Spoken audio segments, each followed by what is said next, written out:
In this video, we'll show you how to make this dimensional kitty block. It turns out so cute.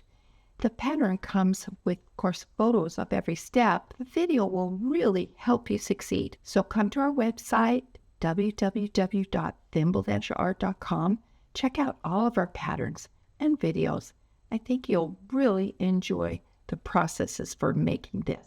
We've made all the dimensional parts for the kitty, same as the other quilts, putting the paper pattern on top of 2 pieces of fabric right size together and then polyester bonded batting. Sew in the solid line, cut on the outside dash line, remove the paper, turn them right side out. Now the head and the snout are sewn all the way around, so just one layer of fabric with slit for turning. I hand whip stitched that closed. Then I'm going to put the snout, before I close the snout, I put extra stuffing in the cheeks. I place it right on top of the head, and I'm going to sew down the middle to attach that little head to the snout. Then the little leg was also had a little extra stuffing added to both parts and the little foot. To make the ear, we cut 2 kinds of fabric, 4.5-inch square, cut them diagonal, sew them together. One will be the inside of the ear, so it'll be contrasting, and then fold it again like this. And then with a double threaded needle, we're going to hand gather just an arc. So you don't want to go straight across the opening. Just do a gentle arc. You see it here. Well, not very well with the stitches being white, but it starts a little higher, goes down, and then back up with really big stitches because we just want to gather some gentle fold for the ear. Then you're going to place it on the back of the head and whip stitch that in place. Do that with both ears. Remember, all the fabric is placed on the unprinted side of the paper pattern.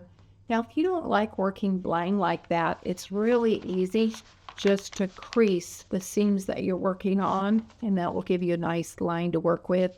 I creased the bottom here too, so that I could put the foot past this line and past the lower part, because I want this open part of the foot in that seam. Now I've cut a piece of background fabric that is larger than area 2. I'm going to place it across that fold or that seam so the bulk of the fabric is opposite where I'm trying to cover, and then I'll turn it over and sew that whole line. I've paper pieced with background fabric 2, 3, and 4. I used to try to slide that tail into the seam, but it comes down past when you're putting the quilt block into a quilt, and it can get in the way. So let me show you a little trick there. We've pressed it, cut it out on the outside dashed line, and then we machine faced the little leg right here across the bottom part, not on the seam allowance line, but before the seam allowance, so that basting won't show when you put it in a quilt. Then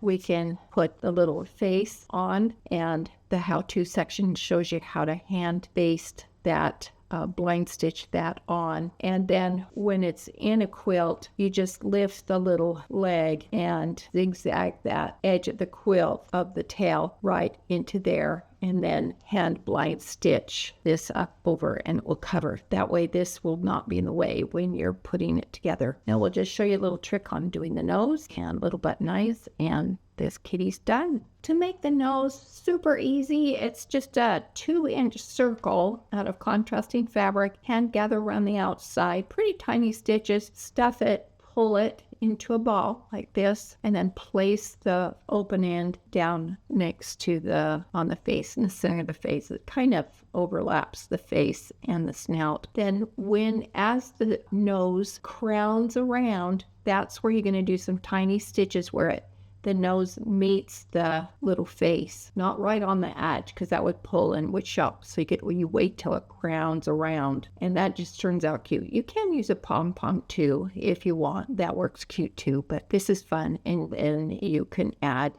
buttons for the eyes, or you can satin stitch them, or sometimes I've used a little bit of black felt in a circle whip stitched around if you want to give it to a child. And then when it's put into a quilt, that's when I add the tail, and all of these raw edges are encased in the seam. These little characters look really cute when you do the meandering stitch all the way around, and then the dimension really pops and kind of gives them a foundation too. The pattern shows that you can sew down the middle here to separate the legs if you want. But this just turns out darling. I hope you enjoy it.